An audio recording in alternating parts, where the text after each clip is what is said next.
what do companies look for during an interview? First, they look for job specific skills and knowledge, because that is why you are here. They want you to become a part of the organization, and they want you to be the perfect candidate for the role. So they will assess you on your skills and experience through the interview. They expect the candidate to correlate the answer to every question with experience. The second point is honesty about areas with less knowledge. They prefer hiring candidates with sound technical knowledge, but they prefer someone honest about their skills.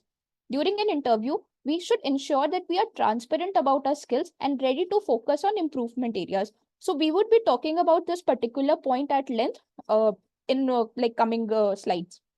The third is passion and enthusiasm. So they definitely want someone who is very interested in the job role and in the company, the culture of the company, and you're the perfect fit for it. So they see whether you have that passion, and all these are checks on how you answer the question, how you appear in that interview.